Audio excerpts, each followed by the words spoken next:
TDP నేత అశోక్ బాబు మాట్లాడుతున్నారు, live చూద్దాం.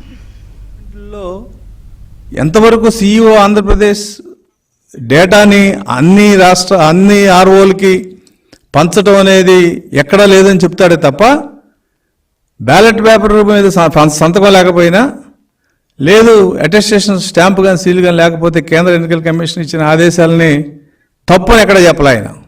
అందుకనే సీఈఓ ఆంధ్రప్రదేశ్ ఆ పేరాన్ని మేము విత్డ్రా చేసుకుంటున్నామని చెప్పి చెప్పడం జరిగింది. అదో పెద్ద విజయంలాగా, లేదంటే అదేదో ఒక దీనిలాగా వైసీపీ దుష్ప్రచారం చేయటం అనేది మరి వాళ్ళ దిగజారుతనానికి నిదర్శనం. ఏదైనప్పటికీ కూడా ఇవాళ హైకోర్టులో దీని మీద స్పష్టత వచ్చే అవకాశం ఉంది.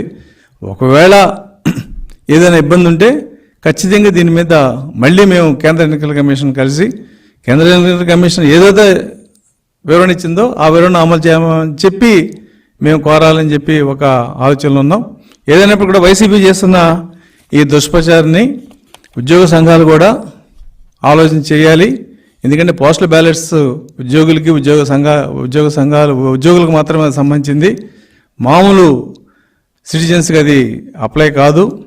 వాళ్ళు కూడా ఇటువంటి దుష్ప్రచారాన్ని లేదు ఇటువంటి లిటిగేషన్ని మరి ఎదుర్కొని వాళ్ళు కూడా ఈ రిట్లో కలిస్తే బాగుంటుందనే ఒక ఆలోచన మరి తెలుగుదేశం పార్టీ తరఫున వాళ్ళకు కూడా తెలియజేస్తూ, ఏదైనప్పటికీ కూడా రేపు 4వ తారీఖున తెలుగుదేశం పార్టీ విజయం అనేది తథ్యం.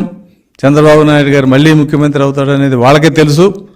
కాబట్టి ఉక్రోషంతో ఇటువంటి లిటిగేషన్లన్నీ తయారు చేస్తున్నారు. ఇటువంటి లిటిగేషన్లన్నీ కూడా వాళ్ళు వేసి కన్ఫ్యూజన్ క్రియేట్ చేసే పరిస్థితుల్లో ఉన్నారనేది ఇవాళ స్పష్టంగా అందరికీ అర్థమైంది.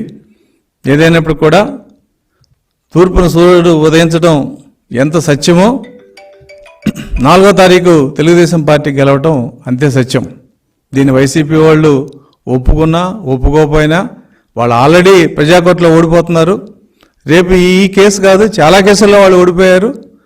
అందుట్లో ఇదో కేసు అవుతుంది తప్ప దీనివల్ల పోస్టల్ బ్యాలెట్స్లో వచ్చే ఇబ్బంది కానీ తెలుగుదేశం పార్టీ విజయానికి ఇది ఏ రకంగా అడ్డు కాదనే విషయాన్ని నేను తెలుగుదేశం పార్టీ తరఫున ఉద్యోగులందరికీ ప్రజలందరికీ కూడా తెలియజేస్తున్నాను.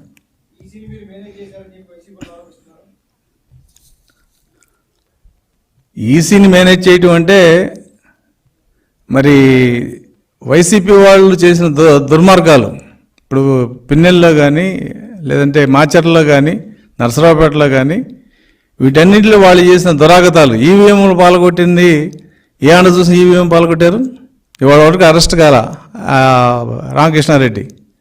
అంటే ఎవరు ఈ వ్యవస్థని మేనేజ్ చేస్తారనేది చెప్పడానికి చిన్న ఎగ్జాంపుల్ చాలు. తెలుగుదేశం పార్టీ ఎప్పుడు కూడా వ్యవస్థలను మేనేజ్ చేయలేదు. వ్యవస్థలను గౌరవించి వ్యవస్థలు ఇచ్చిన ఇదేదైతే ఉందో చట్టాలని వాటిని గౌరవించడమే తెలుగుదేశం పార్టీకి ఉన్న ఒక సాంప్రదాయం. కాబట్టి మేము తెలుగుదేశం పార్టీ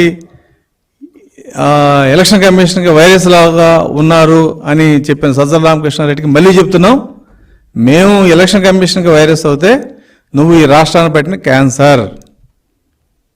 అది రేపు 4వ తారీఖున అంటే క్యూర్ అవ్వబోతుంది. ఈ ప్రజలిచ్చే తీర్పు ఖచ్చితంగా వైసీపీకి ఎగనెస్ట్గా ఉందనేది వాళ్ళకి తెలుసు. కాబట్టే ఈ ఆఖరి ప్రయత్నాలుగా ఇదే ఆరిపోయే దీపంకి వెలుగెక్కువని వాళ్ళు ఓడిపోతున్నారు వాళ్ళు తెలిసిన తర్వాత ఇటువంటి ప్రచారాలు చేస్తున్నారనేది ఇవాళ రాజకీయంగా అందరికి కూడా తెలిసిన విషయం.